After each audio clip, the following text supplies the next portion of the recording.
1070 AM on the US 29 corridor and on County Cable Montgomery. Travel is slow on I-270 in the following locations. Southbound from Old Hundred Road to the truck scales. Travel is slow on I-495 in the following locations. On the outer loop of Interstate 495 from New Hampshire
Good morning, everyone, and welcome to this session of the Montgomery County Council. It is Tuesday, October 28th. We have two presentations this morning. We will begin with a proclamation recognizing Cybersecurity Awareness Month by Councilmember Lukey and the County Executive's Office.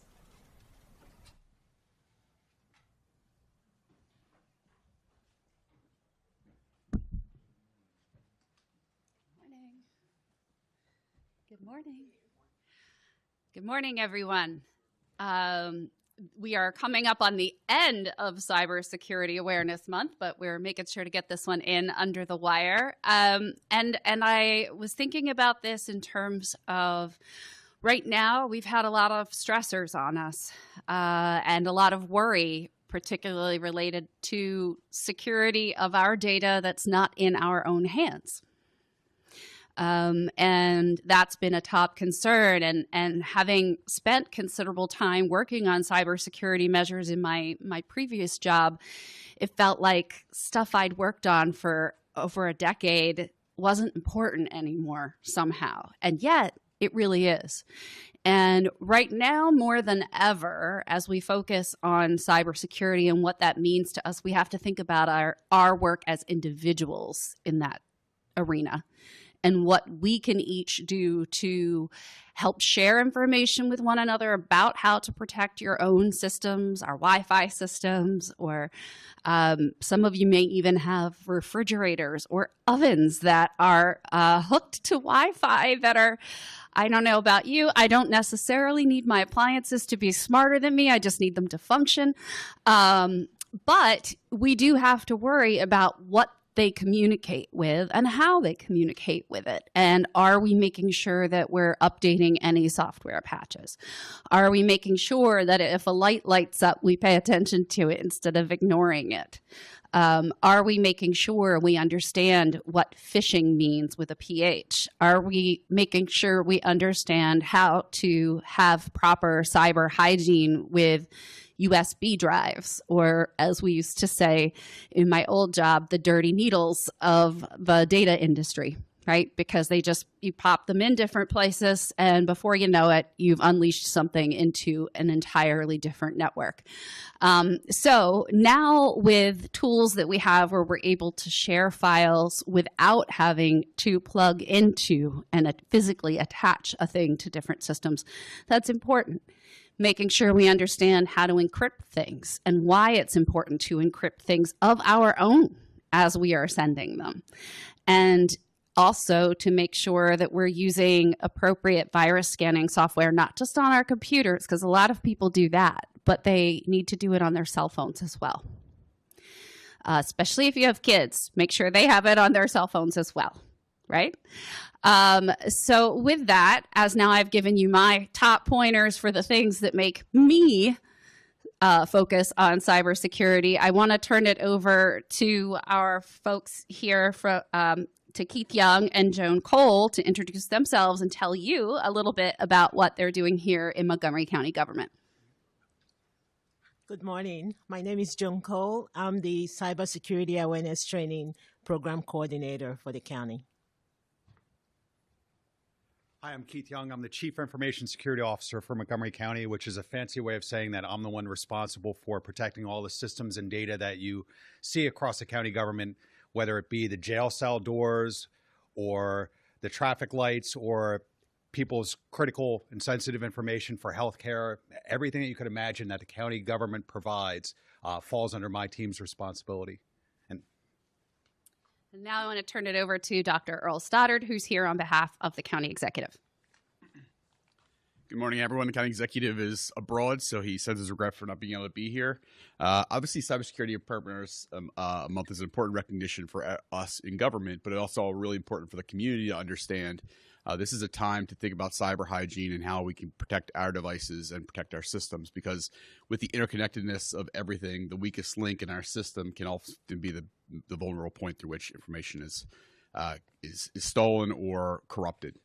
As we see the federal government falling down on the job right now, we know that county residents are going to be relying on county services more now than at any point in our past. And so with that, we take your information security as our greatest and most sacred task to protect. And so we actually do monthly drills throughout county government across the board. Actually reminds me, I've got a few days to complete mine. I'm up to date, but October is still here, so I have to make sure I do my monthly exercise as well. As the county's former emergency manager, I can tell you that cybersecurity is one of those few things that really kept me up at night. It can attack our systems, it can attack our infrastructure, and so we all have a responsibility, just as we do when we think about fire safety. That we have to prepare ourselves, understand what our vulnerabilities are, understand how to mitigate those vulnerabilities. And so, actually, on our website, you can find resources on our cybersecurity website about how you can practice good cyber hygiene, how you can protect yourself, and how you can protect your family and your family's information. So, I want to thank the council for inviting us over to recognize National Cybersecurity Month.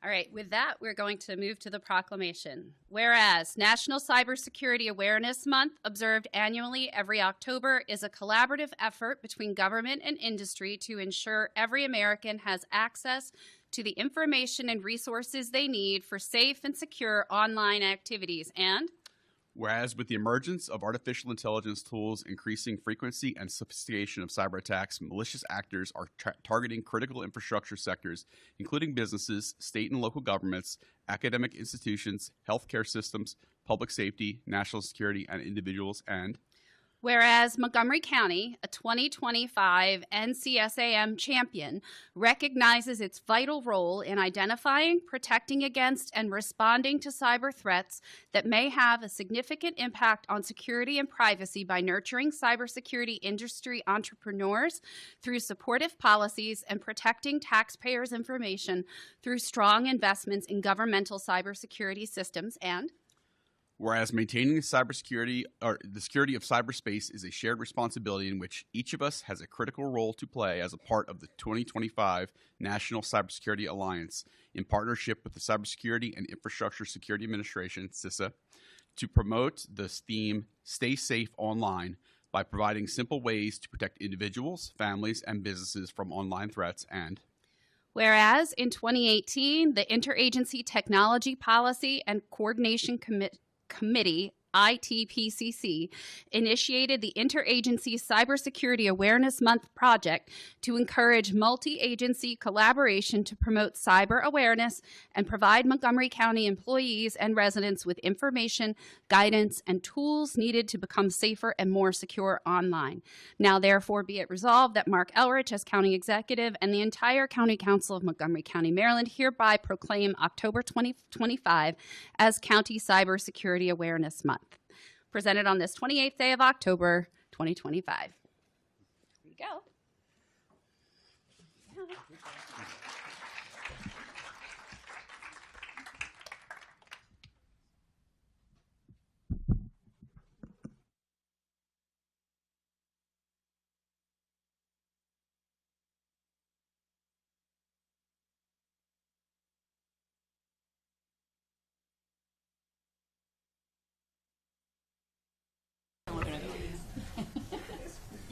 All right, great. Thank you so much, Councilmember Lukey and Dr. Stoddard. Next, we'll move on to the proclamation recognizing Adopt a Shelter Dog Month by Councilmember Glass. Yeah.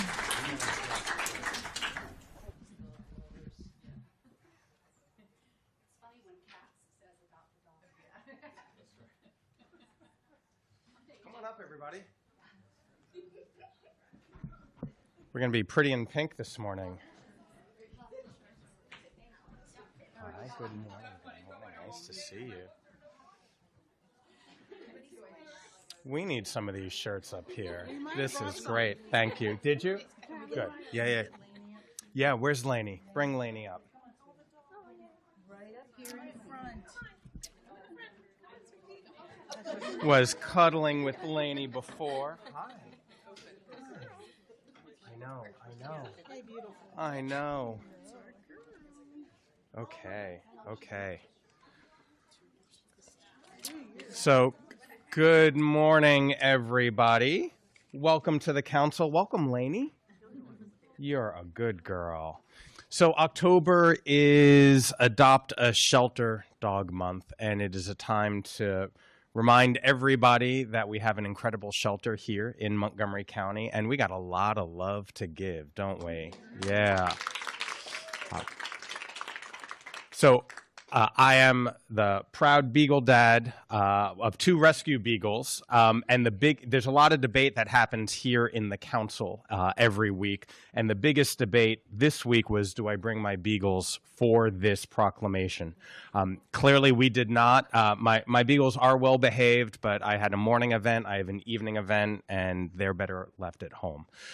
But they're barking away, enjoying everything that we're doing today, because we know that our 4-legged friends bring us love, bring us comfort, bring us joy, and that is just a little bit about how they fill our hearts and how they make our whole community a wonderful place to live.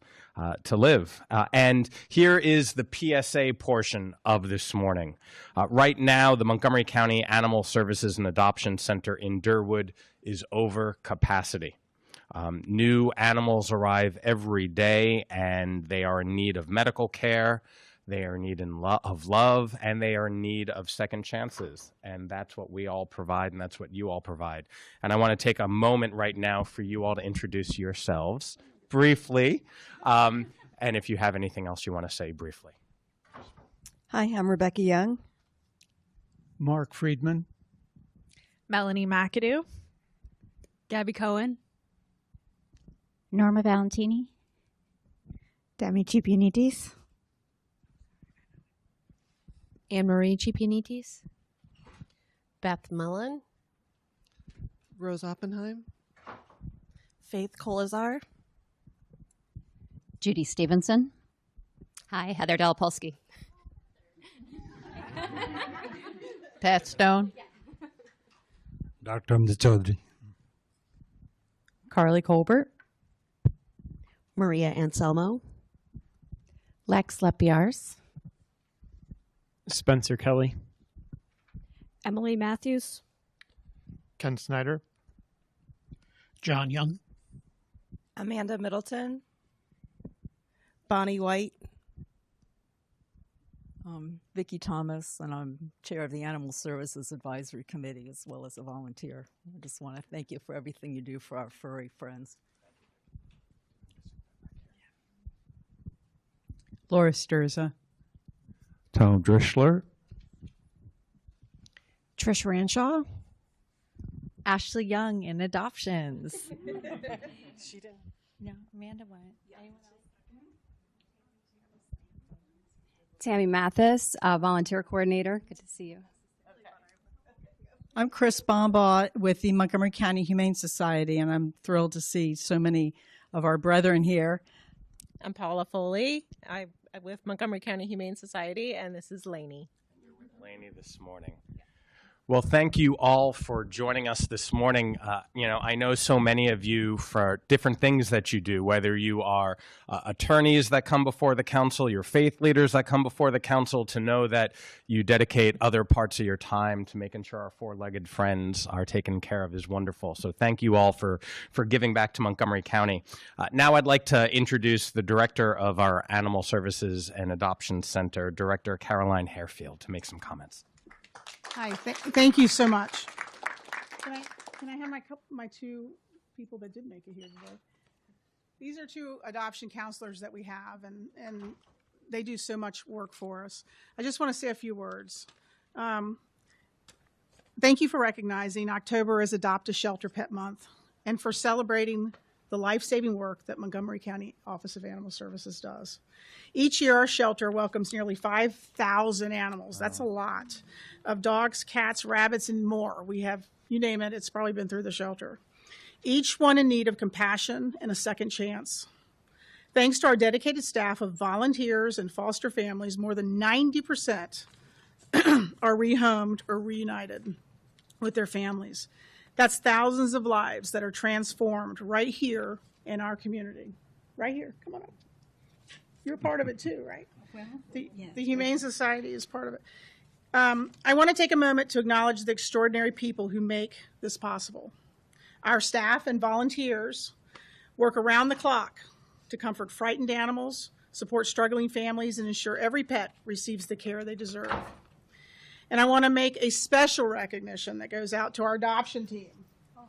So right here, there's Faith. They're the bridge between the shelter and homes. They guide families through the process, celebrate every adoption, and I'll tell you, they really do celebrate, and ensure that every match is the right one. Their compassion and commitment truly changes lives, both human and animals. So thank you for all the work that you do. Beyond adoptions, our Healthy Pets, Happy Homes program helps families keep their pets by offering low-cost care, food assistance, and crisis boarding. Because we believe keeping pets with people who love them is as important as finding new homes. This resolution celebrates not just adoption, but our community, the belief that every life matters. And on behalf of our OAS team, thank you for your support and helping build a more compassionate, humane, and connected Montgomery County. Well, So thank you. Thank you very much, Director Harefield, for that. And another partner in this work is Chris Bamba.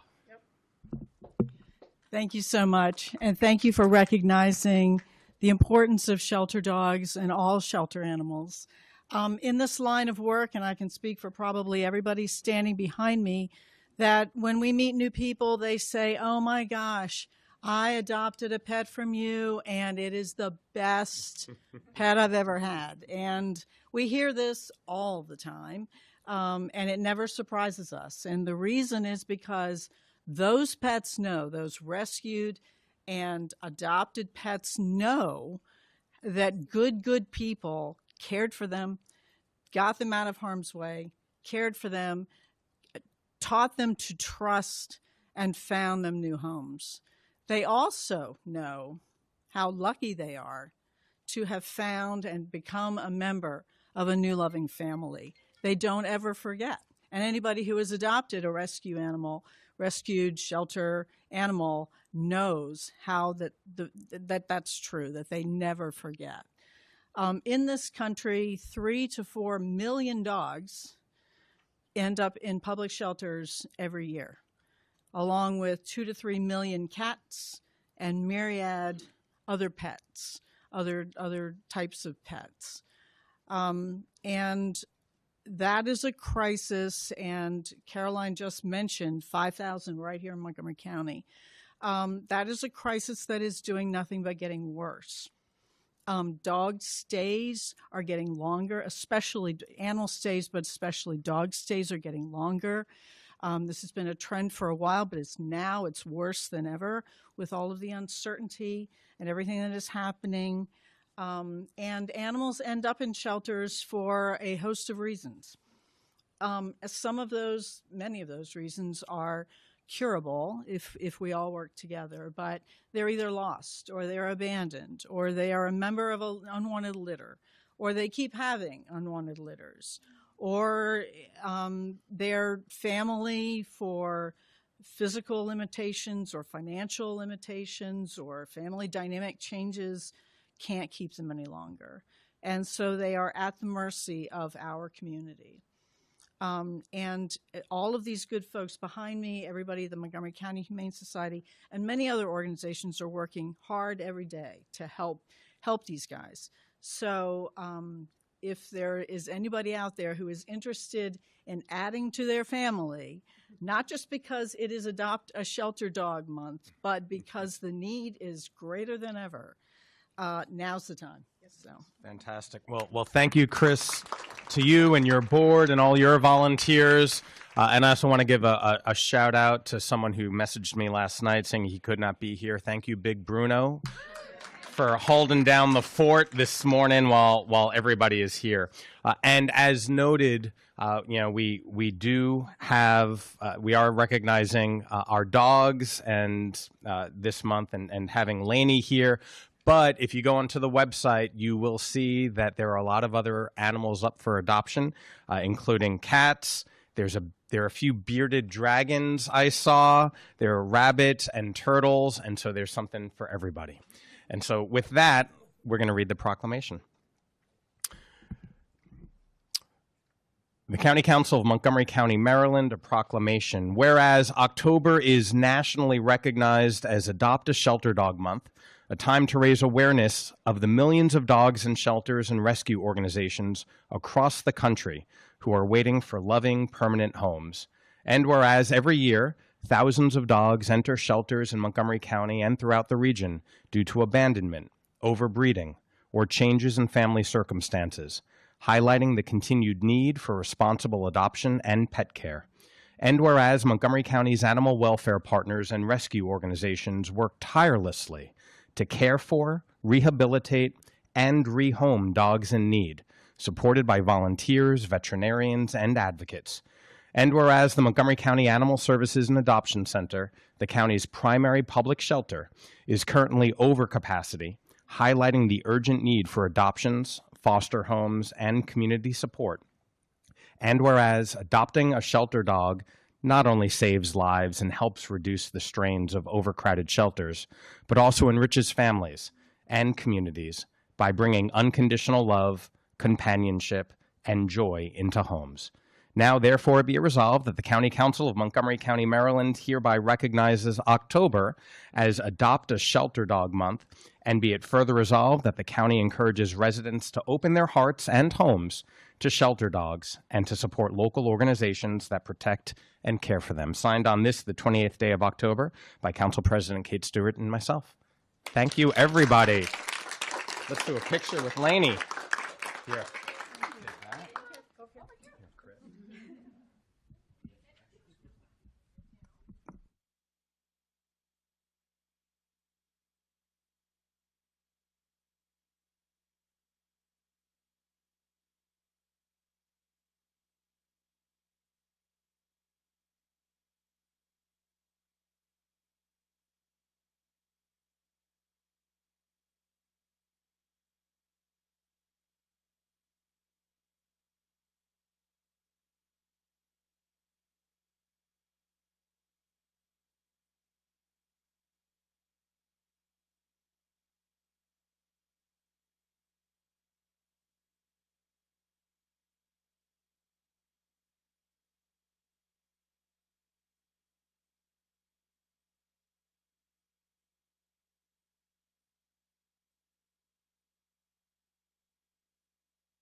All right, thank you, everyone. Thank you to Councilmember Glass for that proclamation.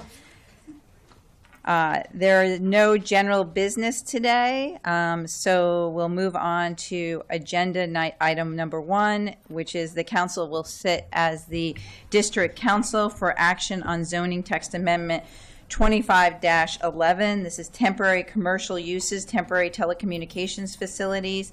The Planning, Housing, and Parks Committee recommends approval as amended. I will turn it over first to Chair Friedson. Thank you, Madam President. Appreciate it. This is zoning text amendment 2511, temporary commercial uses, temporary telecommunications facility.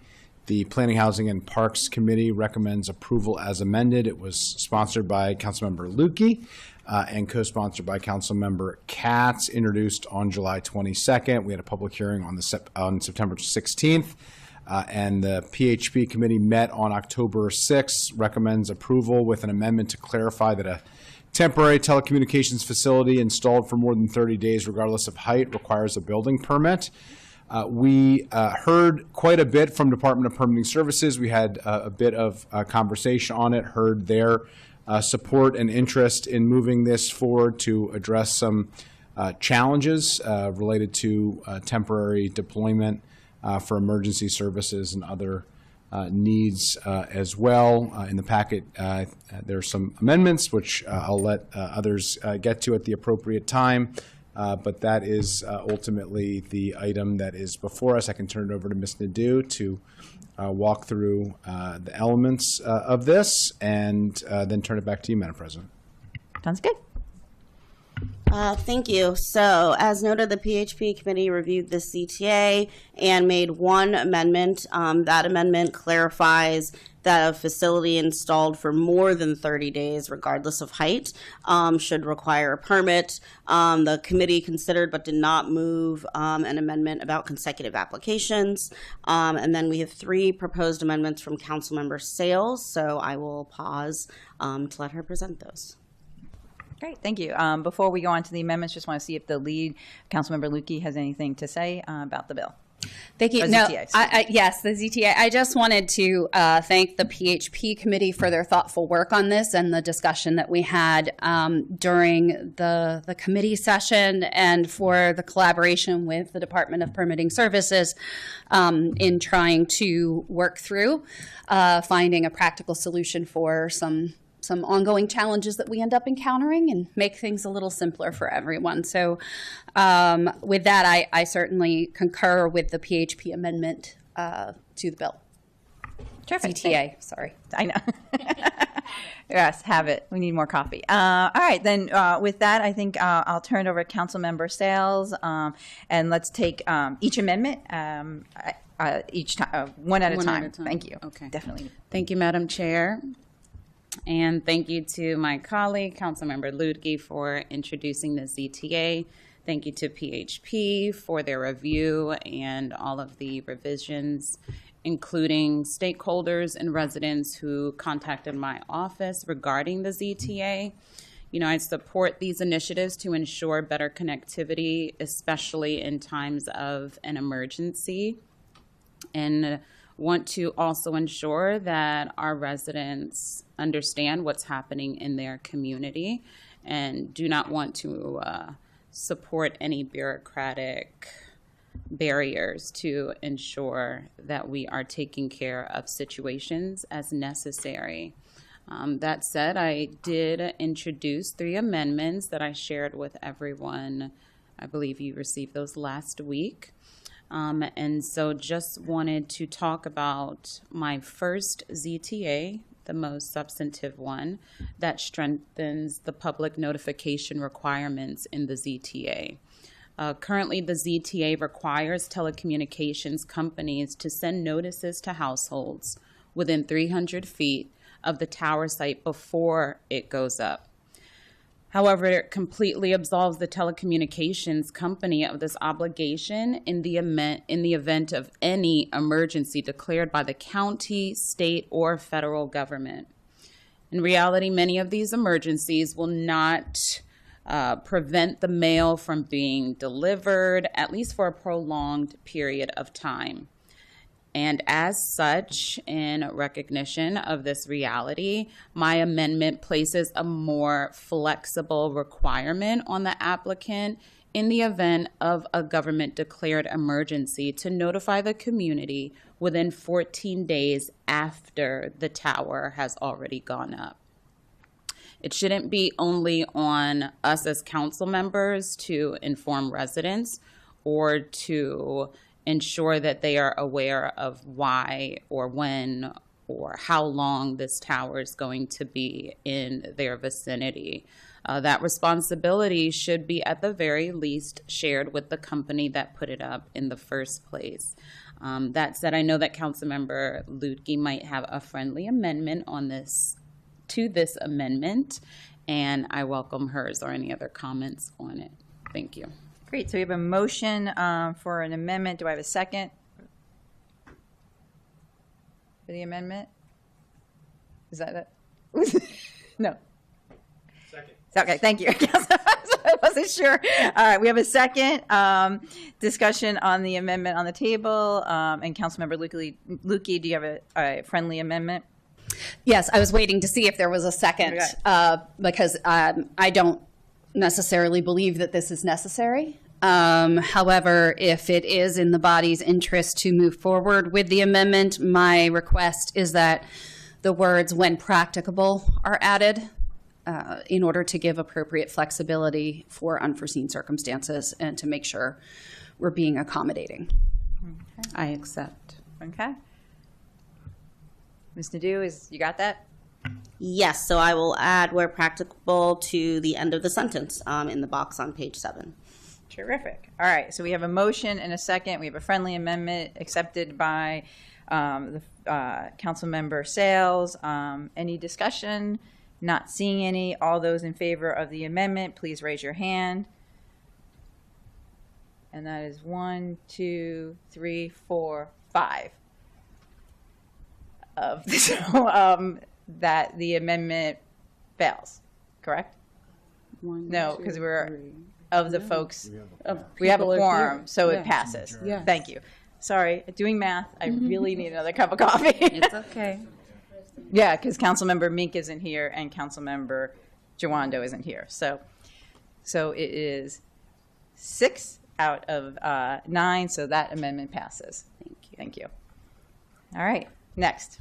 All right, thank you, Madam President. My second amendment caps the number of times an applicant can reapply to install a temporary tower in the same general vicinity after their first permit has expired to 3 applications that spans 6 years.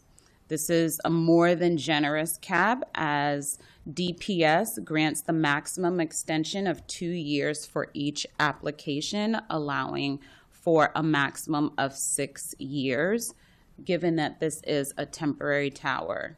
I introduced this amendment to address concerns raised by residents that this process could be used as a loophole to circumvent the standard permitting process.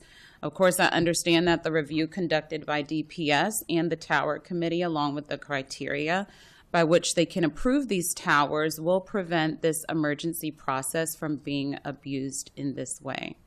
However, we understand that there is a point at which we understand that DPS and the Tower Committee should not allow applicants to put temporary towers in place. We should allay residents' concerns by placing a firm limit on the number of times an applicant can redeploy in a specific location to ensure that tower companies are remaining in compliance. We want to ensure that at least 3 times in the same location. And so want to ensure that we also have oversight and welcome any questions, concerns, comments. Okay. So we have another amendment on the table. We have a motion. Do we have a second for this amendment? I am not seeing a second for this amendment, so this amendment does not move forward. Councilmember Sales, the last amendment. Thank you. Lastly, my third amendment removes any unnecessary bureaucratic hurdles for the applicant in the event they do apply to keep their existing tower in place. Currently, the ZTA requires an applicant to remove their tower within 48 hours at the end of their permit.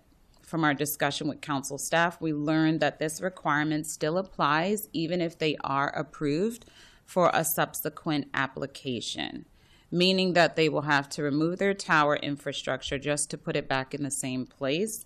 And so my amendment eliminates this necessary restriction, and look forward to any further discussion. Thank you, Councilmember Sales. We have an amendment moved. Do I have a second? Ms. Nadeau, you have a question or a comment? Yes, a quick comment.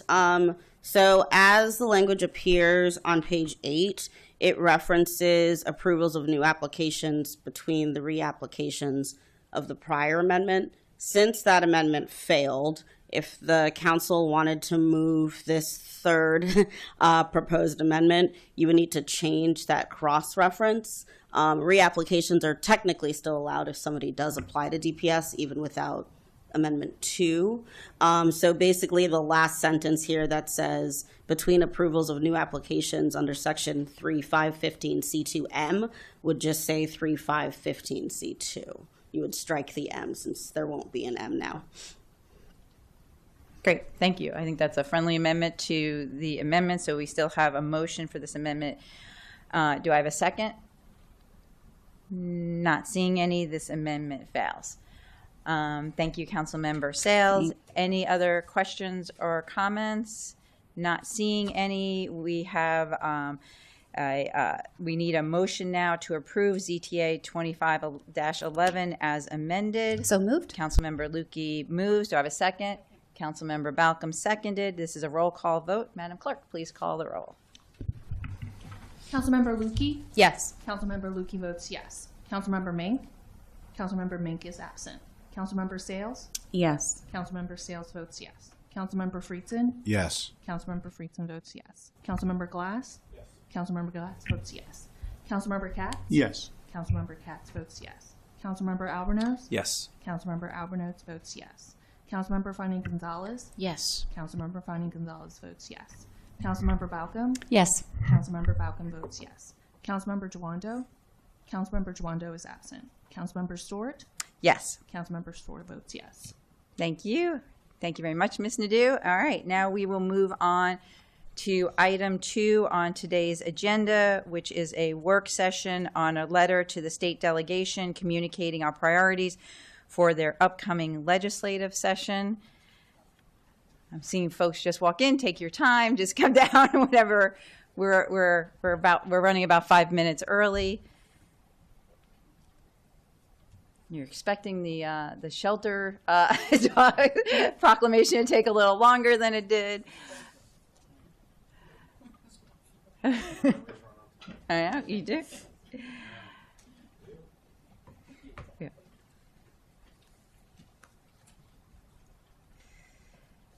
Great, whenever you all are ready, take your time. Well, this works just fine. So yes, this you have before you just the county executive approved draft of the 2026 session priorities. It's organized in 2 sections, kind of the policy priorities and then the capital list. And excuse me, glad to go through them however you would like or in whichever order you would like. Sure, let's just run through the packet as you have it. Well, page 1 starts with the policy priorities. Get my breath here. And we started it by writing a section kind of unique that you usually don't see because obviously the 800-pound gorilla in the room is the federal landscape right now and its impact on almost everything that's happening. So we included a paragraph just kind of laying the groundwork there. And then it's the typical kind of categories that we would place in the priorities. Some of them are 2026 focused, but not all of them. Some of them are much broader than that.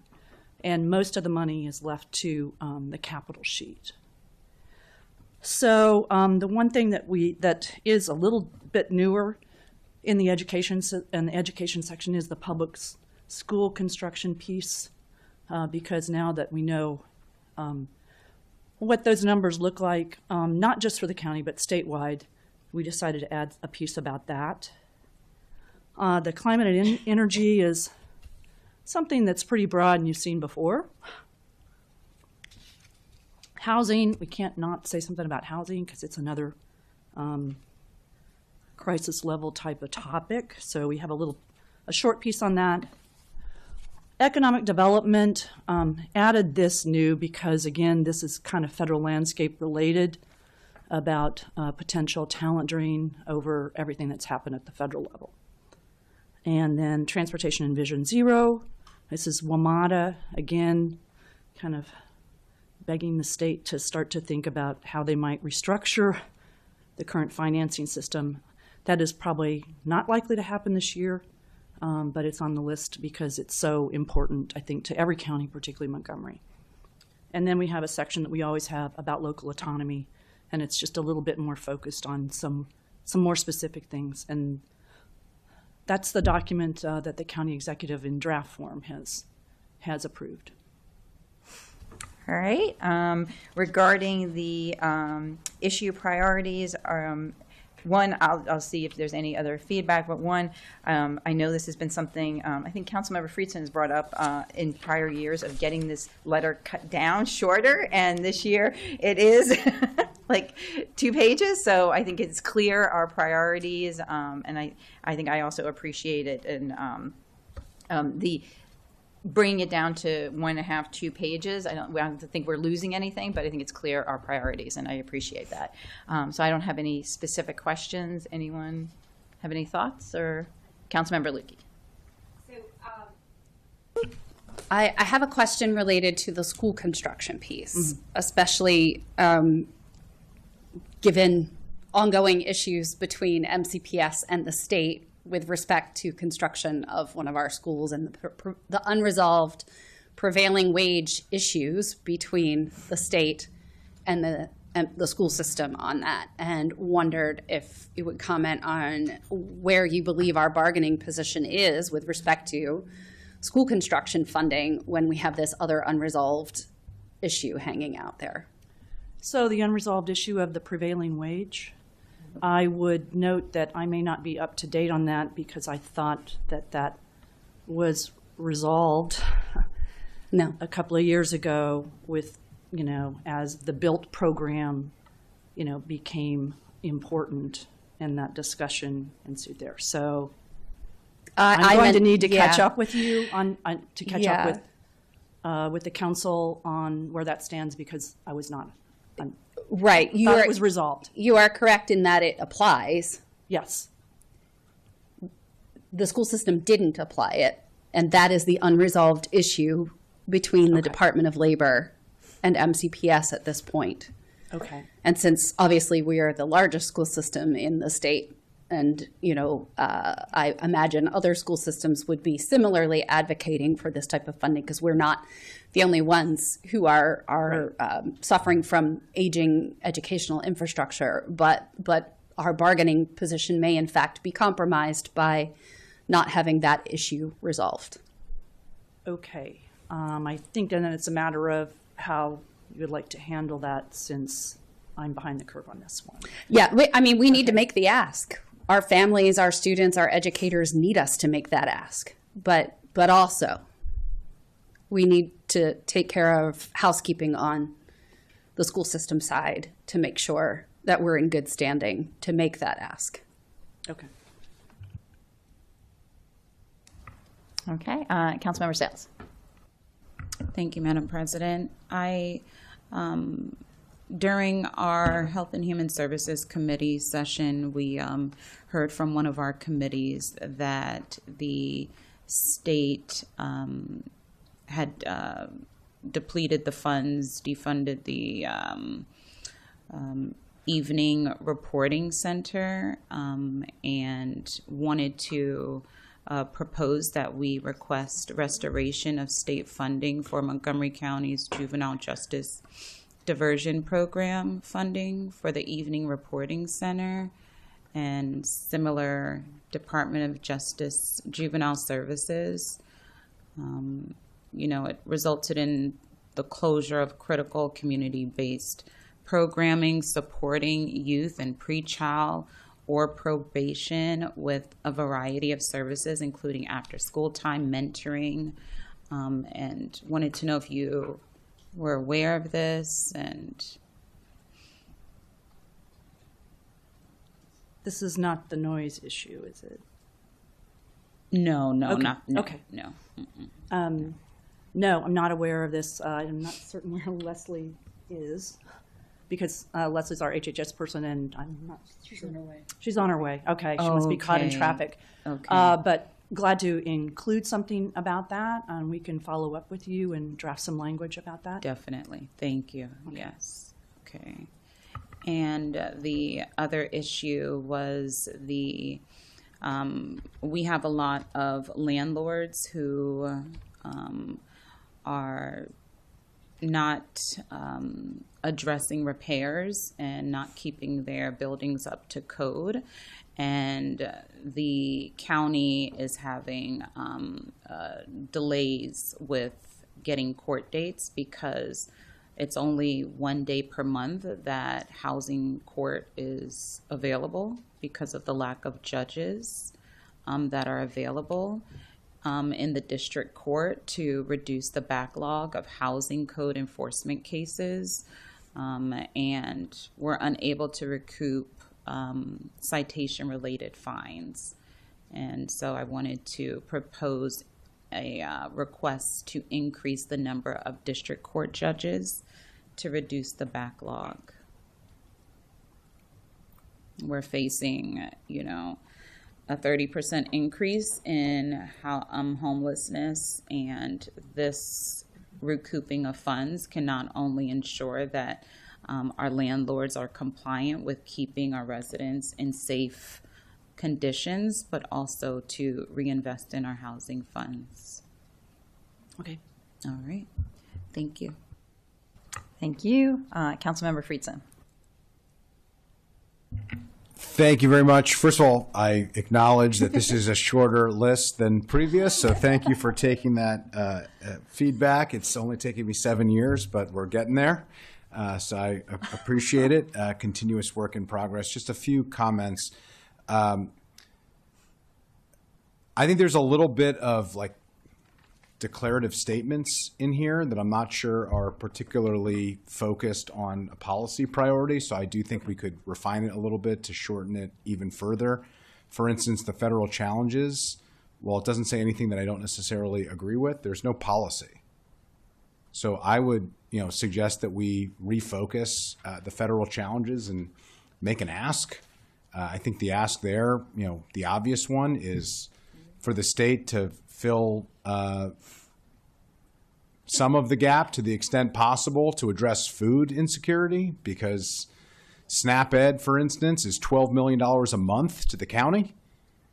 We don't have $144 million to invest.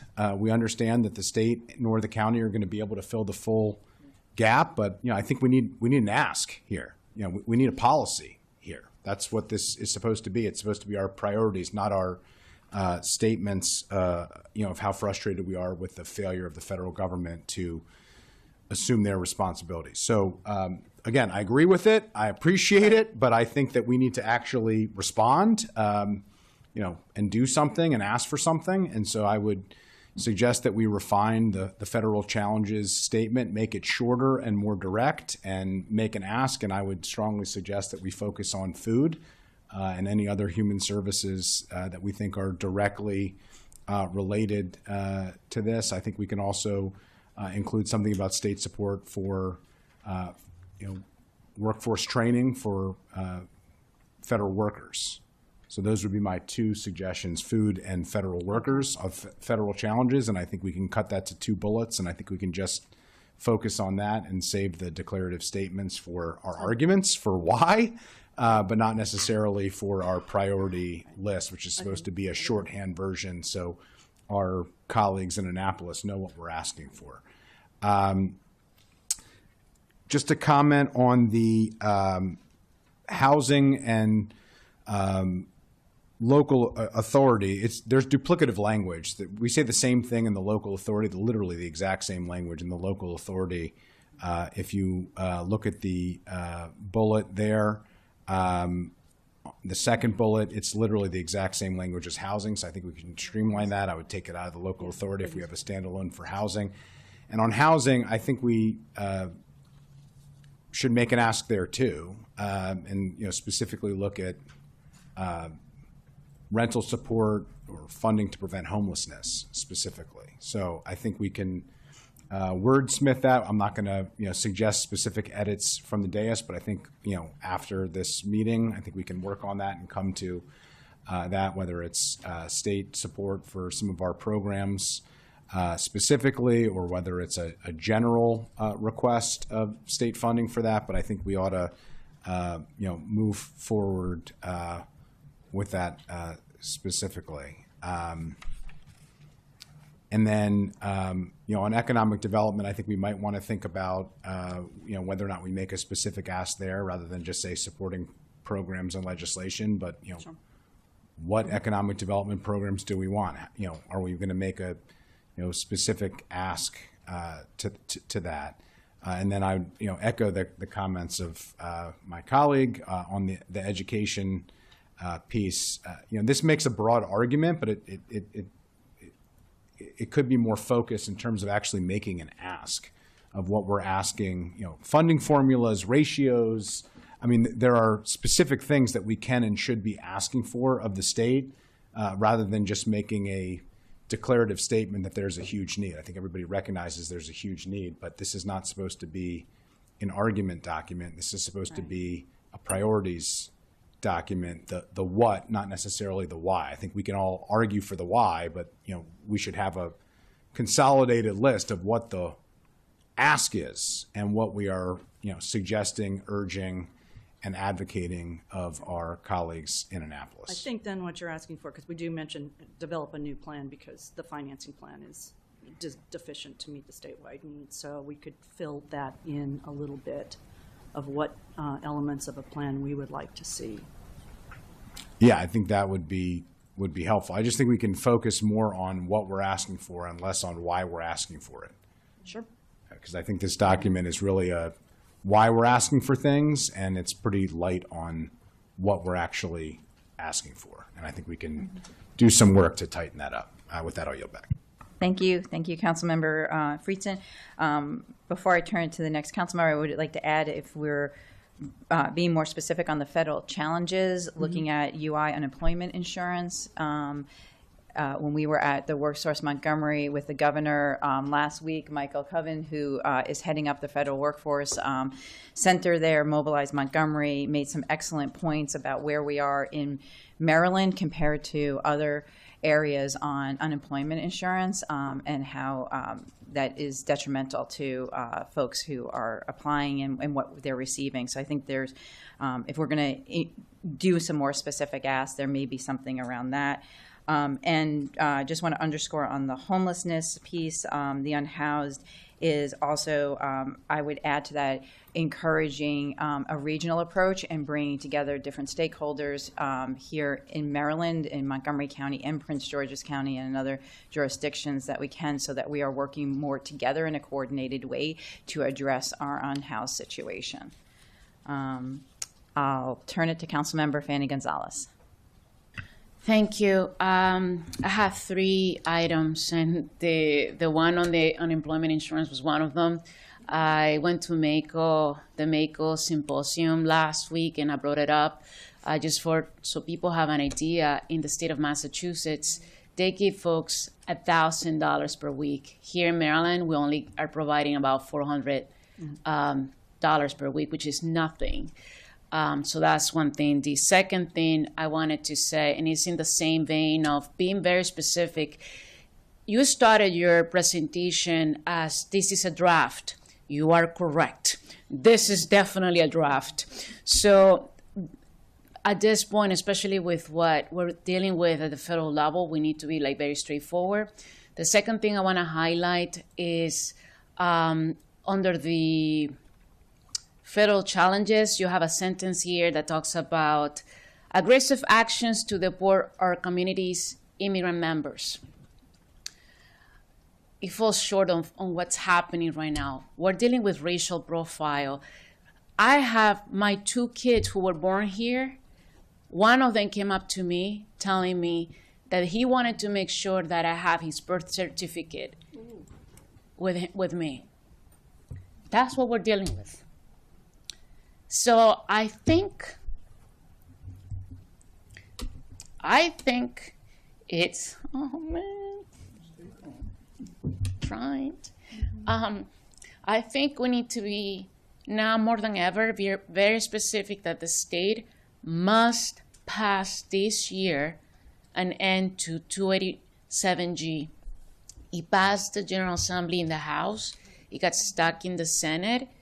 This is the year that we need to pass it, because we have local police officers, not in Montgomery County, but local police officers who are targeting community members just because of the way they look.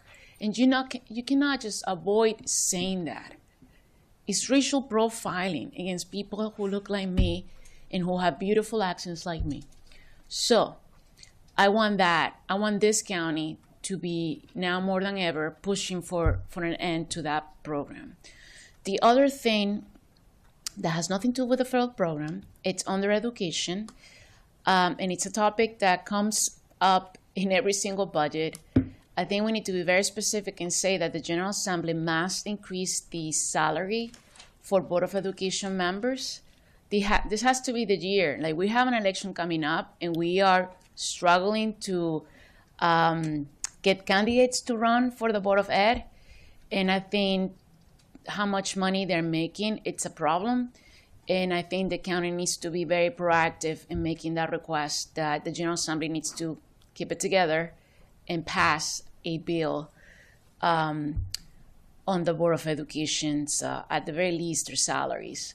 I don't know what the answer is. I know that we had a discussion on this last time we were here, and again, nothing happened. So the county needs to be proactive on this. So those are my 3 asks. Okay. There's so many more, but the top 3 will be those 3 that I mentioned. Okay. Thank you. Councilmember Katz? Thank you very much, Madam President. I would like some clarification, and I agree with Councilmember Sales concerning about the district court and their need for additional resources, et cetera. But were you saying that the county would get the fines, that they would be, that a landlord would be fined, that it would come, that money would come to the county? Because I don't believe that's correct. I don't know, but. Well, after speaking with our Office of County Attorneys, John Marcos, who initiated the idea and said he would write a letter after speaking with him about the delay in addressing the landlords who are facing, violations, code violations, and the backlog that is impacting the recoupment of fees. That's, the only reason why he suggested that we write a letter. And since this discussion was coming up, I brought it here, but I wouldn't have even thought of that unless the money was coming back here to DHCA. Can we please double check that? Yeah. I mean, I know if for a traffic violation, if a Montgomery County police officer writes a traffic ticket, then that money goes to the state. So I think we need to be sure. I think your ideas, I'm in agreement, but I don't know that this is going to help us if they get the money anyhow, if somebody else is getting the money. Well, DHCA assesses fees for code violations after a certain amount of time. We haven't been able to try those cases because it's taking so long. So we're only allowed to do a limited amount because housing court is only held 1 day per month because we don't have enough judges to see the cases. So that's why it was proposed. So why don't we follow up on this offline and see if there's a separate letter or anything that should be in our priorities letter to the state. Okay. That would be fun. And Madam President, are you going to go through the actual projects itself next, or should yes, we're going to do separately. So this is just the issue priorities then, letter, and then we're going to go through the capital projects. Then I am done. Thank you very much. Katz. Councilmember Mink.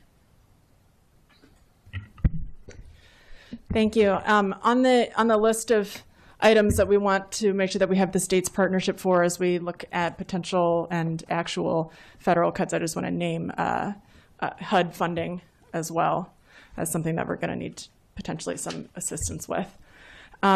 Wanted to also double tap on what Councilmember Fanny Gonzalez said, and thank you so much for saying that. I know it's already been said, but I just want to make sure that it's clear that those are some popular items.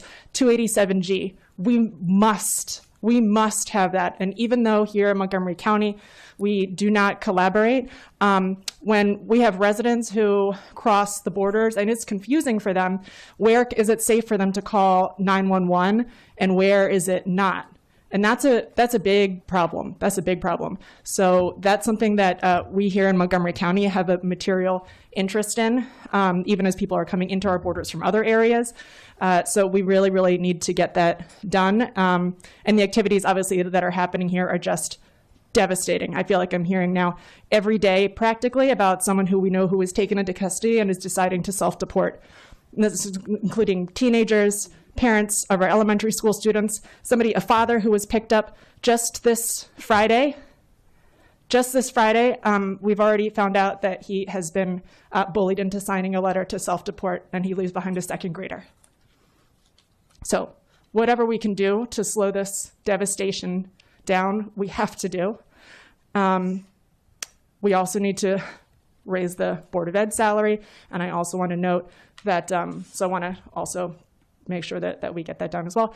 And also want to name specifically, there's a reference that I think is probably generally to this, but I want to make sure that we specifically name our support for Good Cause or Just Cause or whatever we're going to call it this year, which we've supported before. And also note this year that that should have no preemption of local authority tied to it. And there was a statewide letter that was signed by local electeds all across the state, including a majority of Montgomery County council members, Prince George's County council members, Baltimore City council members, the mayor in Baltimore, numerous county executives, very popular, that specifically asked for good cause with no preemption of local authority. So I want to make sure that we specify that as well. Thank you. Thank you. Councilmember Almanos. Thank you, everyone. It's hard to believe it's almost November, but it's nice to see all of you. So I just had a couple of points that I wanted to bring up, and these will clearly need to be wordsmithed in some way. But the Education and Culture and HHS Committee recently had a joint session with our Children's Opportunity Alliance, which is the designated early education and out of school time, or early education coordinating entity. And as part of their charter, they do make policy recommendations to the state, and they partner with Montgomery Moving Forward and other coordinating agencies. So while we don't have those recommendations before us right now, while this is in draft form, I would just encourage the team to reach out to them to find out what those recommendations are. But they're in line with the blueprint. They're in line with efforts that we've supported in the past. None of them are particularly controversial. But for us to be able to fully implement some of the programming policies that are their recommendations locally, we need the state to help us and assist us with that. And it's all consistent with the blueprint recommendations. That's one. And the second is DDA. Obviously, we went through a lot of hardship and concern last year with proposed reductions that caused a lot of volatility in the community, and at a minimum, we should dissuade the governor and the legislature from even considering similar reductions moving forward, acknowledging the very difficult times that we are in. But it just adds so much upheaval to what is already a community that serves among our most vulnerable populations. And that would need to be wordsmithed, but I would like to see that in there in some capacity. And I appreciate the brevity and have seen the evolution of your all's recommendations and think we've come a long way. So thank you all so much. Thank you. Councilmember Sales. Thank you. We saw that in neighboring Prince George's County, they recently introduced emergency legislation about the creation of data centers in local jurisdictions. And I know that legislation last year, House Bill 270 passed, but has not been signed by the governor to conduct a review on the environmental, energy, or economic impacts of data center development in the state, and wanted to ensure that we at least have a framework for the development and operation of data centers in Maryland that evaluates the energy grid, environmental sustainability, and looks at energy efficiency as well. We can put that under reference to economic. data centers on, but we don't. We're not specific about the veto of that piece of legislation, and I don't know if that's something that will be overridden or not. It passed both chambers, so the governor vetoed it. Yeah, I'm not sure why it didn't get signed by the governor yet, but we should have a framework because we know that they're coming. We just don't know where. And, you know, in neighboring Virginia, they are now looking at reevaluating their process after their ability to develop them has come to an end without a process in place. And so we want to make sure that as we're evaluating these developments, we at least have a framework and an understanding of what the impact will be to local jurisdictions. Let Garrett work on that one. Thank you. Okay, not seeing any other speakers or comments. So I think the general sense is this is a good framework of like why we these are our priorities, but more on the what we're requesting. And there's some ideas here, and I some of them have been things that we've talked about as a body, and I know we are in agreement with the county executive. And then making sure this is a priorities document. And so a couple of ideas, and we'll need to maybe come back and work with you all on what actually gets in the final letter. So, Great. All right, let's move on to the capital projects. Right, and there's just a couple of things I wanted to mention about this capital list. There's some shifting sands on it. Just trying to think, just a couple of things. I did hear from Strathmore that they thought that the description needed to be changed a little bit, that it's a roof, not two roofs. I understand too now the First District Police Station relocation would be coming off the list because that piece of the property sold.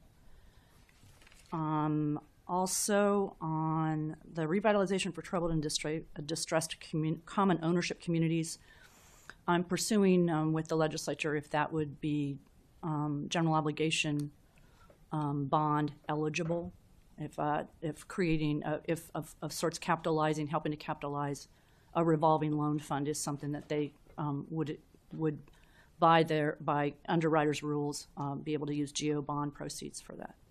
So that's a question mark still. I'm trying to think if there's anything else I needed to mention. I don't believe so. And I have Rachel Silverman with me here just to answer any specific questions about this document too. And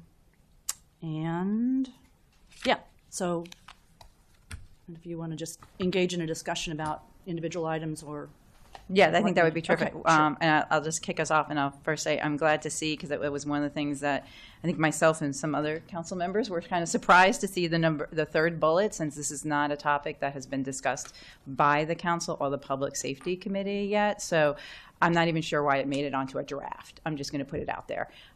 So I'm glad to see that it is taken off, because I don't even think it should have been on a public draft without actually formally coming to the council for discussion. Okay. So, one of the questions I had, which now that is being removed, was more on the order of things.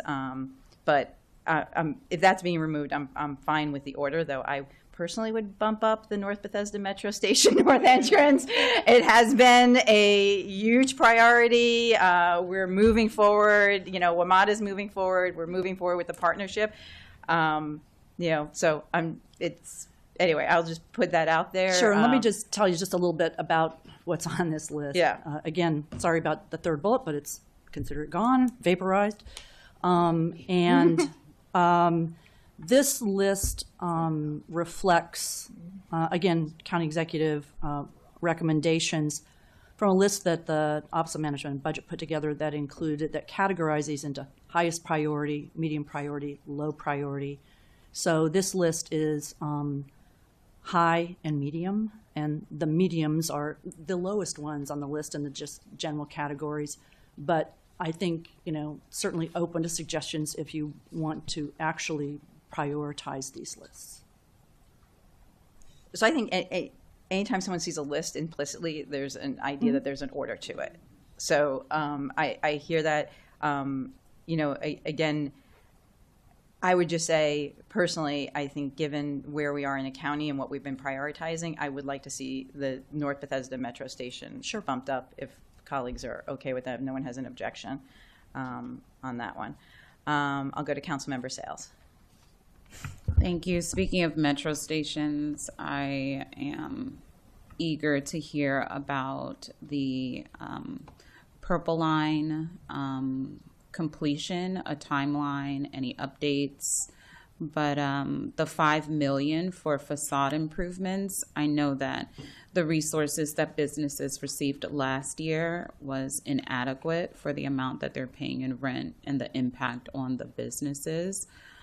So I don't know how we arrived at that $5 million number, but I know that we didn't get anywhere near that in the last fiscal year to bring back home to businesses here. So just wanted to understand how that number was reached.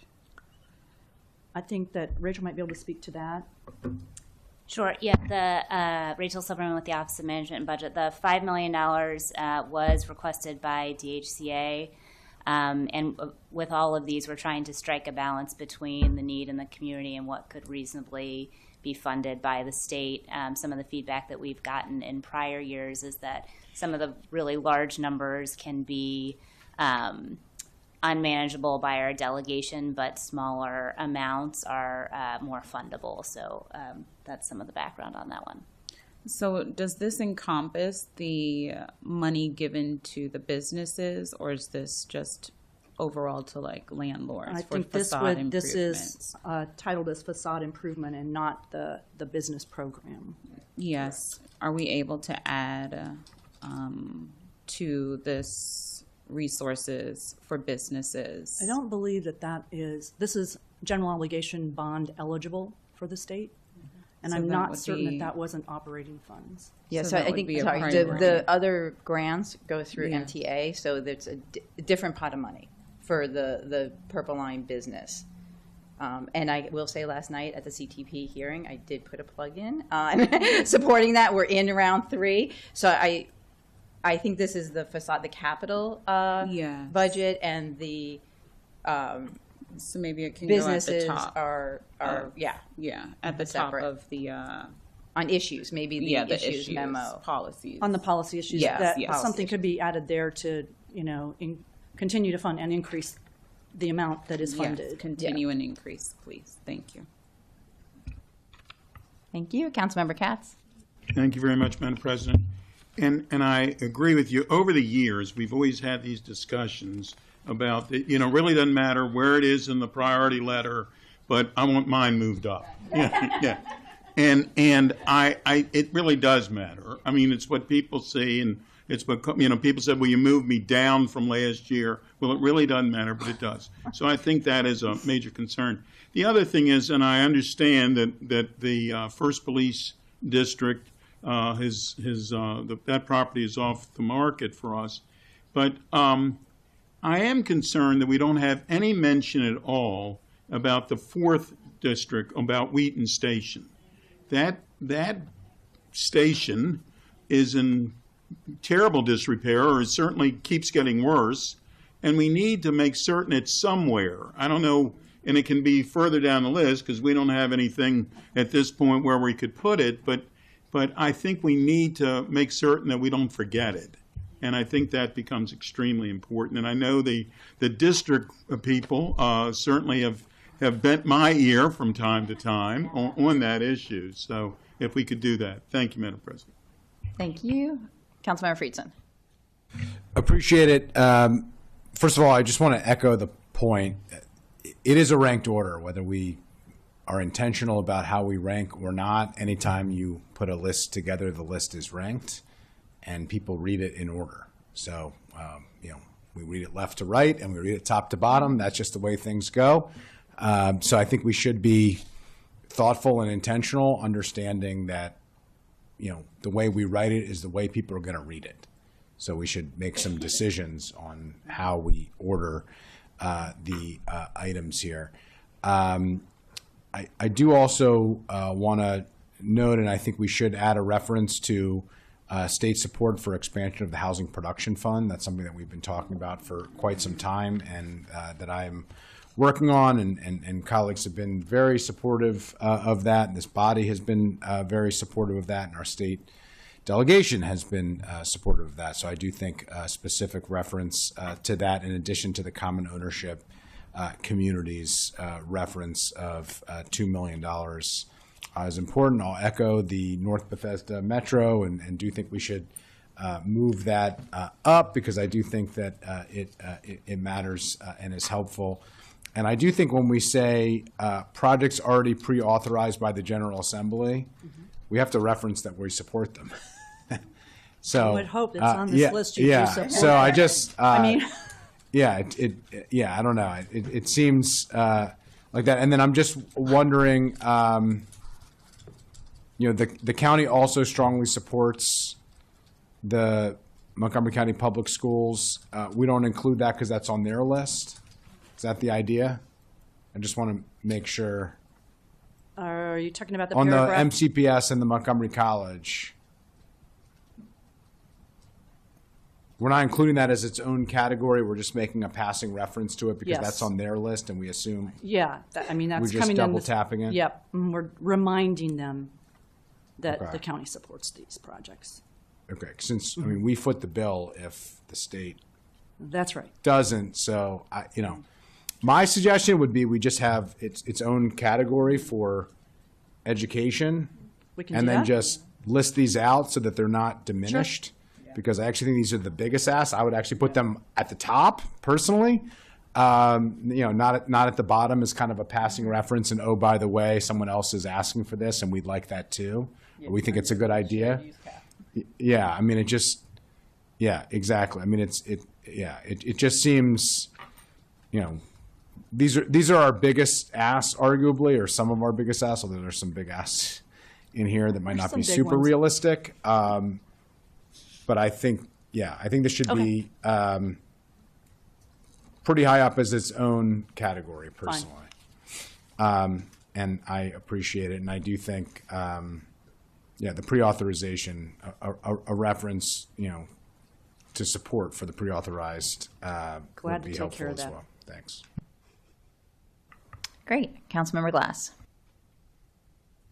Thank you, Madam President. Thank you for the presentation.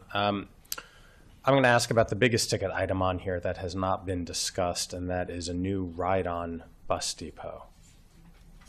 Can you shed some light into this request? That's. I didn't see you back there. I was right behind you. Hi. Oh my gosh. Not in You your kept plain of turning sight. around, going like- Haley Peckett, Deputy Director, MCDOT. So the Lake Forest Transit Center is something that is pivotal for our Maryland 355 Central BRT, but also pivotal because we have so many bus operations that are going in and out of Gaithersburg. It's already a transit center at this location, but not in a way that this will be. Do you have specific questions that you wanted to? Well, the Lake Forest Transit Center is a $20 million project, but below I'm that, sorry. 4 bullet points down. New ride-on depot. Thank There you. you go. This is focused on. Sorry about that. It's okay. So this is focused Buses are good. on More things to talk about. ability to. So this would be at the Shady Grove adjacent location, also referred to as Jeremiah Park, and looking at new hydrogen fueling facility as well as capacity. So right now we use Nicholson Court, which has a limited lifespan and a very limited capacity. It's extremely constrained. Our lease on that is getting more expensive, so we absolutely need a new facility.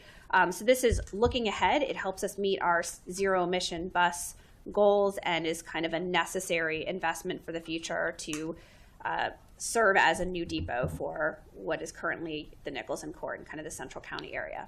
So, and we have discussed this in concept, I believe, at the council. And this is the blue hydrogen facility, blue or green. I can't remember which one, but it's one of those. I don't know the color. Okay, I'm very sorry. good. But this is not the full cost of the facility. This is meant to be a starting piece because, and Rachel, I don't know if you know more about the long-term cost, but this is a larger facility, and so this is what is our request at the state level based on the knowledge we know right now. Yes, it will be several $100 million or more to construct this facility. So this is a down payment requested from the state to get this off the ground. It is pivotal to advancing the bus rapid transit program. I got lots of thoughts. Thank you. Okay, thank you. Councilmember Fanny Gonzalez. Thank you so much, Madam President. 3 things. Number one, I wholeheartedly agree with the council president of moving the North Bethesda metro station up, but I have two things that I would like for this to be highlighted, especially on this letter, and as you advocate for this money. One, this is not just about the metro station. This is about ensuring that we continue to be on the path of being the #1 place in the nation for life sciences. The connection here for jobs and really making sure that Montgomery County takes it to the next step is crucial, and it should be written here. The other thing, and this might change the number that you have here, the $18 million. The request is also to ensure that the community can get to that metro station. For example, when I was on the planning board, I worked on the White Flint 2 sector plan, and that sector plan had a vision of connecting the Randolph Hills Civic Association, which is in my district, to that metro station. The struggle is that we had the CSX track between that neighborhood and the metro station. So the question is how to make it safe for people to walk and bike from that sector of the area to the metro. It's already on the master plan, and we had a commitment from this county and the previous council to ensure that we have the money to make that connection to this North Bethesda metro station. So that has to be added here. You guys have already all the plans. You need to, so it's not only $18 million. You need to add the pathway from the neighborhood to the metro station. Otherwise, what's the point of having a beautiful station if it's not safe for people to get there? So please add that here. Should I pause, or you got it, right? Okay. You just need to say yes. I do. Sorry, I want to, council member, I want to note that we've talked to MDOT about this, and they think that the crossing of CSX is very competitive for a federal rail safe crossing grant. And so we will talk about how to incorporate that into the request, but we're working on a feasibility study right now so that we can prepare for that application, because as it was last round, we did not have the right materials to know exactly what we were applying for. Okay, that gives me hope, but then again, it reminds me on what just happened on Georgia Avenue. I was working with the governor on that federal grant to have a study on Georgia Avenue by the Wheaton, Glenmont area, and I was told, you're 98% for sure you're gonna get the money. 2 weeks after that, I didn't get anything. So it just reminded me of that story. So we cannot just depend on the federal government right now. So what if we don't get it? It's great that I think you should be asking both. You should be asking the state, because it's key. I mean, we even had the governor come in here when we open it up and release the plans for this North Bethesda metro station. So he, and I told him it's about making people who can walk there. So I think it's great that you're looking for the federal grant, but what if we don't get it? My hopes are not up from them to give us anything. So that's one thing. The second thing I wanted to mention, and I'm very grateful to the chair of the Public Safety Committee, Councilmember Sidney Katz, for highlighting the District 4 police station, which covers my Council District 6 and Council District 7, and I think, no, it's just 7 and only us. It's like the worst, the oldest. When it rains, it gets flooded, and it's really disappointing not to see that station on this list. The county executive said to me that he was going to put it in the CAP county council budget, the government budget in February, but I don't think we're going to have enough money. So it should be mentioned here as well. So that's the second thing. And then the last thing, I do want to say that I'm grateful that you included the pathway in Wheaton. It's called the Martin Lane Shared Youth Path that connects Henderson with Arcola. $1 million. Thank you for putting it there, and I hope we get that money. That's all. Thank you. Councilmember Balcom. So thank you. A lot of questions have already been asked. I want to say I appreciate Clarksburg Library being on the list. I like where it is on the list. I'm not asking it to go up, but I'm also not asking it to go down.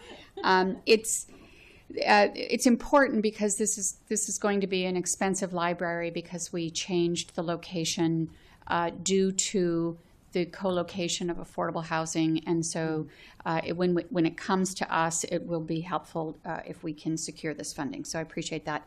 But I do want to go back to what Councilmember Glass brought up.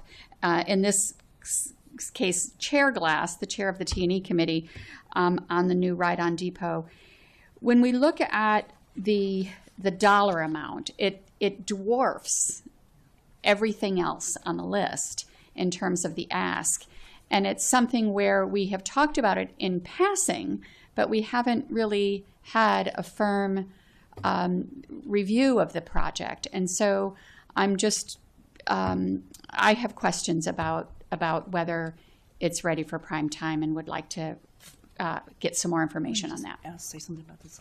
So I think what I would say about a $50 million project on the list for the 2026 session that's coming up, and although I think the capital budget this year for the state will be robust, this is a very, very large request. It's been on the list before, and it is something that would likely be much more kind of viable when there's a negotiation over restructuring the state's transportation financing mechanisms.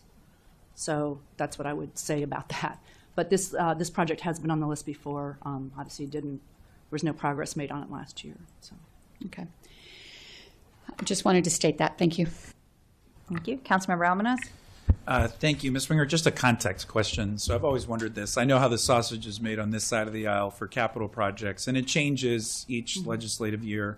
And big shout out to our delegation, who has done a fabulous job over the last 4 years in particular, bringing home a lot of record-breaking capital projects. And I'm glad to hear there's a robust fund, because the operating budget, obviously, we're hearing bad things, but it's good news that at least the capital budget might hold a little bit more effectively. But can you talk a little bit about geographic diversity and how that comes into play? So I know members of our delegation, respective to certain districts, try their best to bring home projects within their own districts. How does that factor in? Should it factor into our strategic planning here, in which all of these projects have merit, but just the political reality of what's more likely to get over the goal line than others, and how that should be factored into our decision making on what is higher on the list? So I will note that when we discuss this list internally in the Office of Management and Budget, when they start to do their list, there's always this reminder, let's make sure that the list that we send in, is geographically dispersed, so that there's projects in everyone. So I think that is always a consideration, certainly when the Office of Management and Budget puts this list together and the county executive gets the first shot at it. I do believe that the delegation, particularly the delegation leadership, obviously we have one individual who happens to chair the Senate Budget and Tax Capital Budget Subcommittee, which is a very good position. Montgomery County has not been so privileged in quite a while to have someone who is at the forefront of helping to make these decisions, and I'm certain that he is sensitive to that, about ensuring that all of the 9 districts, are treated fairly in the allocation of projects. But sometimes it is also project quality and project readiness that I'm certain is a consideration. That's what I would say. I don't want to speak on his behalf about, and the House too. Obviously, we have key players in the House Appropriations Committee who are also helpful in directing capital funds to the county and to helping to decide kind of the dispersion of the capital funds that are available. But I think, again, don't want to speak on their behalf, but I do know that they're sensitive to that issue. And again, they have 9 districts that they're trying to be fair. Thank you. That's helpful. Thank you. Councilmember Lukey? Thank you, Madam President. I, too, want to talk about the 4th District Station and its status, because this was supposed to be co-located with the Park Police. So that's a really good project that could benefit from some state funding to assist with that project, since it benefits 2 agencies, one of which is part of a bi-county agency. But I know my colleagues have heard me say this repeatedly. That station is literally being held together with duct tape and spit. It's deplorable. You should go there. I spent Christmas Day there last year. It's not okay. And nobody would want to work in that building. Then, as recently as like last week, there were people from DGS over there measuring for carpet to put new carpet in a building that's literally falling apart, which again sends a signal of, well, we're not actually going to do anything real about this. And that's a problem. And to the other point about the first district and creating a new building and buying a building and all of that, the level of anxiety amongst the rank and file in the department over what is happening or not happening or what's going on or not going on and who's paying attention or who's going to make sure this stuff gets taken care of is super high. And so I want to be clear, and I know my colleagues have also raised these concerns. The 4th District Station and its functionality is a priority and has been waiting for some time. And there is opportunity there to work with Park Police to make this a co-located facility because the land is already available.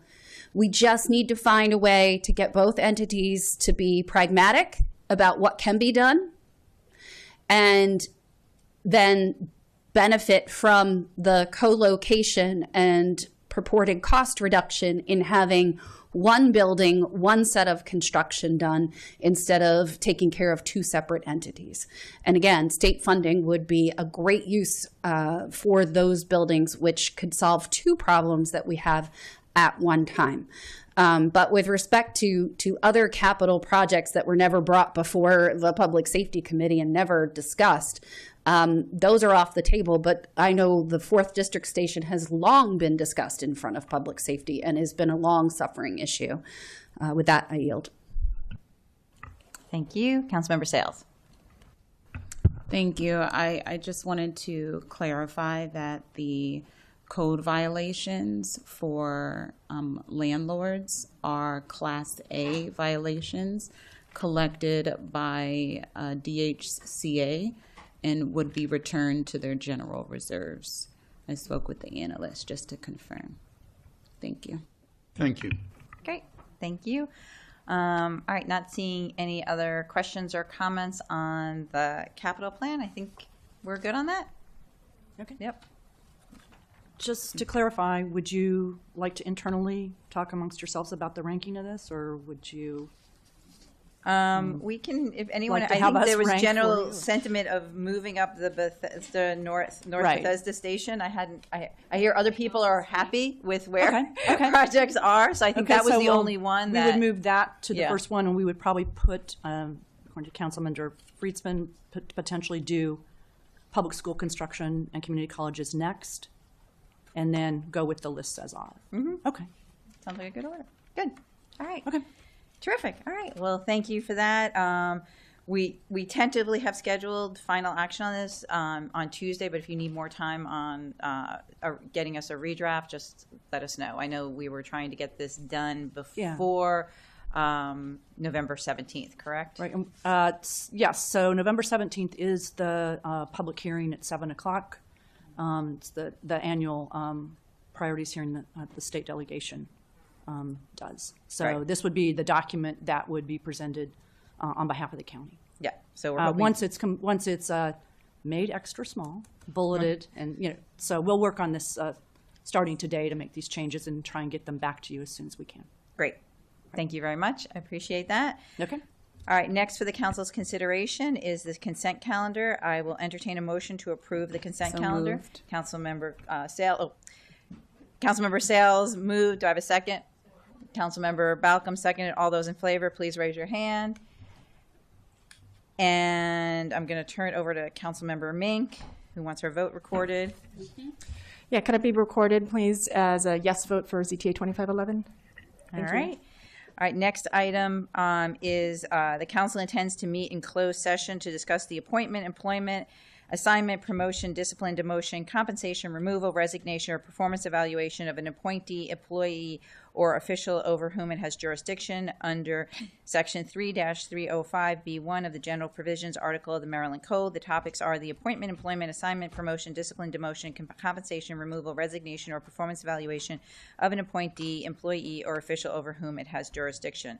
Do I have a motion to meet in closed session? Councilmember Katz moved. Councilmember Balcom seconded. All those in favor, please raise your hand. All right. The council will now meet in closed session in the third floor conference room. The open portion of this meeting is now closed, and the open meeting we will return for the open meeting at 1:30 p.m. for our public hearings. Thank you very much.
Welcome to 50 Plus in Montgomery County, a monthly program that is a voice for many, produced by the Commission on Aging, of which I'm a community member.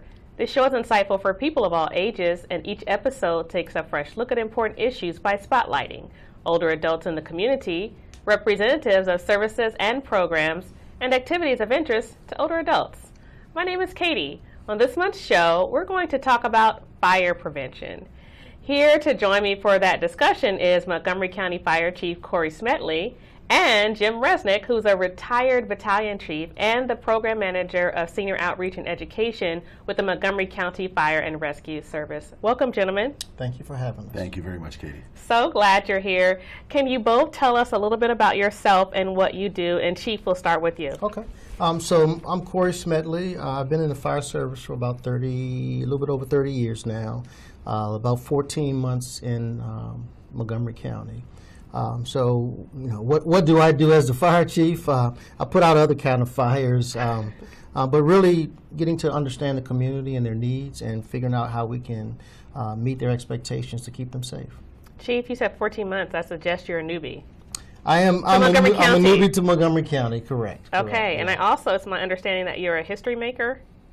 Yes, I am. So I am the first outside chief here in Montgomery County. I also was the first African-American chief in Alexandria.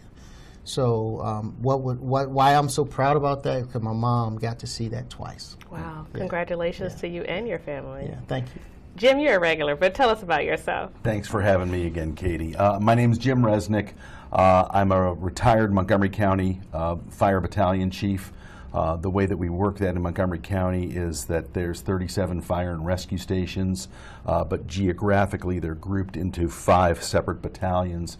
So the battalion chief is essentially the career chief that covers anywhere from about 8 to about 10 fire stations and is responsible for the personnel and responsible for managing any major incidents there.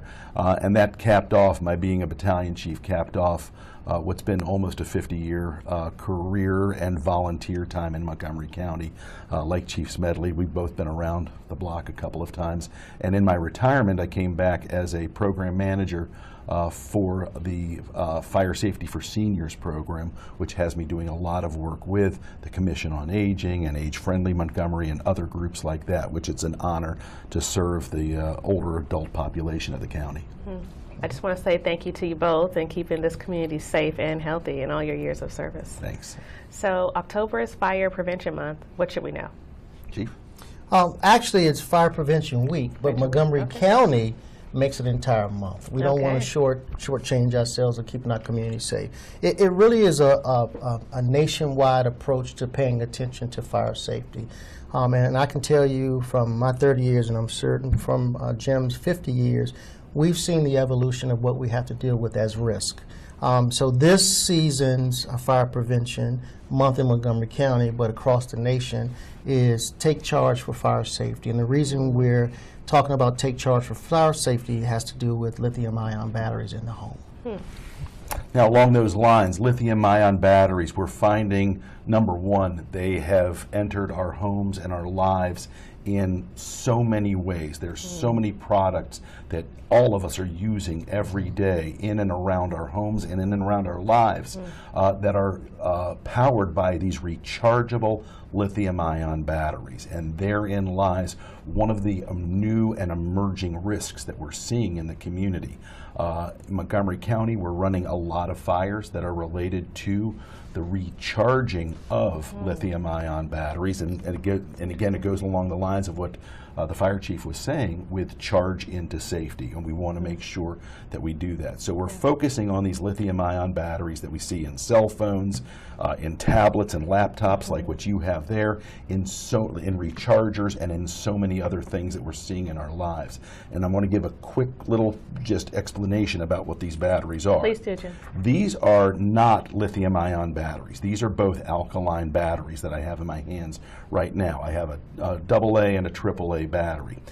These are basically, I'll call them kind of single use. I put them into a device and I use it until the battery is no longer providing any power, and then I can dispose of these things properly. And with anything electronic, there is a little bit of a fire risk. But once we have batteries that are about this size, these are essentially what lithium-ion batteries look like, but then we put these things into devices that can be recharged, like cell phones, like lawn equipment, like power tools, like vaping pens, and other things like that. It's when these devices are being recharged that we see a huge problem with the batteries overheating and, in fact, exploding. Wow. Yeah, we have seen, so in Maryland, the state fire marshal, about in 2023, started really tracking this. That's when we started to notice an uptick in lithium-ion batteries and the risks that they provide. So the state fire marshal started to track that, and we did start to see an uptick.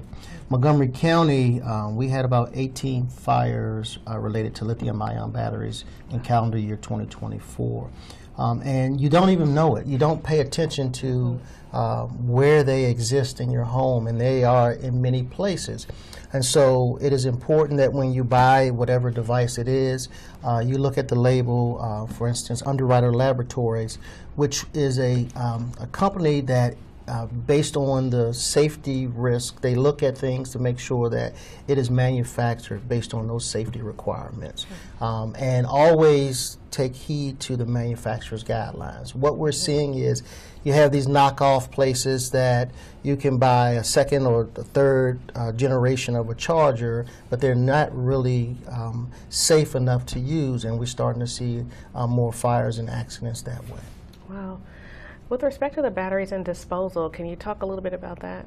Just curious. Sure, and actually we've been in touch with the Montgomery County Department of Environmental Protection, which is an incredible organization doing a lot of things in order to keep the environment in the county clean and safe, healthy air, healthy water, and so on.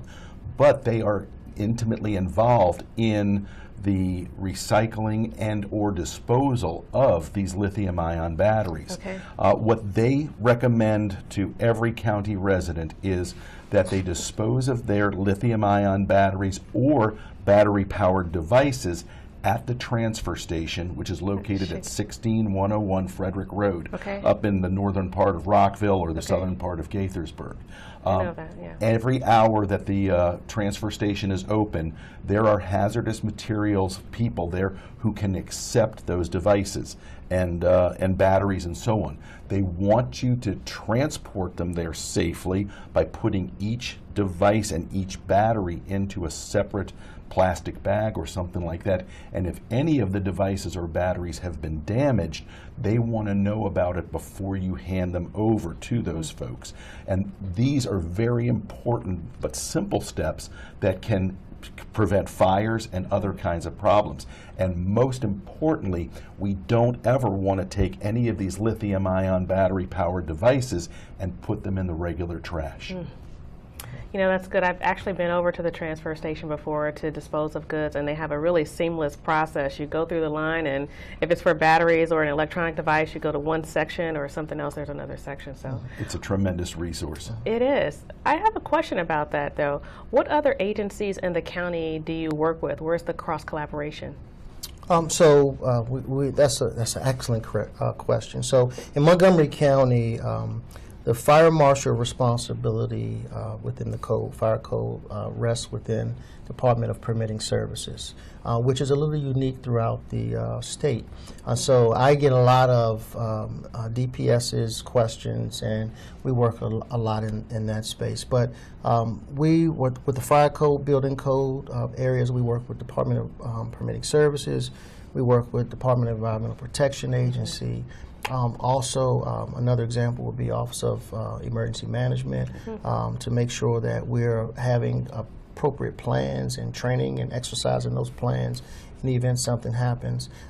We also work with the Maryland Department of the Environment at the state level. It's kind of the state Environmental Protection Agency, where we're understanding the what they're seeing, what legislation needs to be adopted or changed or modified to make sure that whatever is coming, because the world is changing vastly, and we know from my experience, I know legislation is much slower, so we have to stay in constant contact to make sure that we're paying attention to these different things to keep you safe.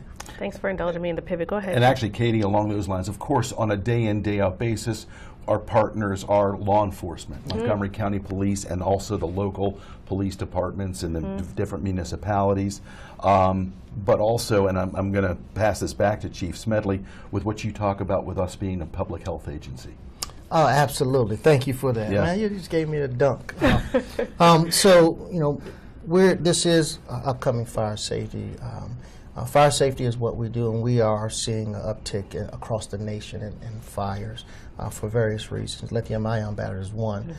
But over about 80% of our call demand has to do with emergency medical services. So think about that from a standpoint of people are growing older. We're talking about 50 plus.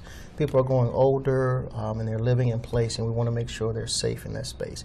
And also there's a lot of equipment, medical equipment that use lithium-ion batteries, and we need to make sure that we're educating our community about these tools and the better ways to use them to keep them safe. You talked about people growing older. What advice would you give to older adults who maybe have limited mobility issues, but you know, fire prevention is important for them still? So let's start with what everyone needs to have in their home, on every level of their home. And even if it's not required to be in their bedroom, we like to have smoke alarms in their bedroom too. And that is a working smoke alarm. And the only way that you know it's working is you've pushed the button and you've tested it. Now, when we're talking about older adults, a lot of folks either aren't able to or probably shouldn't get up on a step ladder to try to push the button when this device is on the ceiling. But we tell people you can use a broom, you can use a yardstick or something like that with a long stick or a long handle and push the test button and make sure that your smoke alarms are working. If you have any issues, if you're having problems being able to test your alarms, you're not sure if they're working or not, or you physically can't do that, any county resident can call 311 and request a home safety check from the fire department. And on an appointment basis, one of our fire rescue personnel will come to your home. They'll check this out. It's non-judgmental. We're there to make sure that people are safe in their homes. So the early warning that's provided by a working smoke alarm is the most important thing for 50 plus, for people with mobility issues, but for everybody. That's right. That's right. We did another partner is the Red Cross. Okay. We had a sound the alarm event this past weekend. We experienced a fire in the Kensington area. We do what's called after the fire, where we canvass the neighborhood, because you know there's really 3 times when the community pays attention to fire safety: when they have a child, when they're about to buy a home, because it goes through an inspection, or when there's a fire that happens to them in close proximity. So we do it after the fire because we take advantage of people paying attention to something that happened in their community. So we did it after the fire event, after that fire, and then last Saturday, we also did, in conjunction with the Red Cross and many volunteers, Sound the Alarm, where we also canvassed the neighborhood. We visited 75 homes. We installed just under 100 smoke alarms. Wow. So, you know, even though a fire occurred, we went after the fire to do the same thing, and then a couple days later, a week later, we went again. We still are finding people are not having this very useful tool to keep them safe. We know this buys you time, and when you have this working and an unfortunate event of a fire happening, you get out. So please, if you don't hear anything else we say, please put up a smoke alarm. Call 311. We'll come out. We'll do all we can to keep you safe, give you tips, install smoke alarms free of charge. If nothing else, the smoke alarm saved lives. All right, Fire Chief. Now I'm going to have to ask the question that's not politically correct. No, I have not done this. But what about for those folks who disarm or disable their smoke detectors? What do you say to them? People will often, actually, I'll take that one for you, Chief. Yeah, please, thank you. Keep me People out of will trouble. often either unplug their alarms, remove batteries, or take the alarms down completely because it's chirping as a result of the battery being low. Or it's making a different chirp which says that the sensors are not working. Or there's a different chirp if this is a smoke and carbon monoxide alarm, and it's saying that the carbon monoxide alarm is also a cause of this thing making noises that are, I'll call them, more annoying to people. So there's reasons that people will do that. Here's the issue. As soon as you've done that, you've taken away a potentially life-saving device. We know that these things give like an 80% greater chance of surviving a fire if you have a working smoke alarm. So the answer to that is, if you've had to take it down, call 311.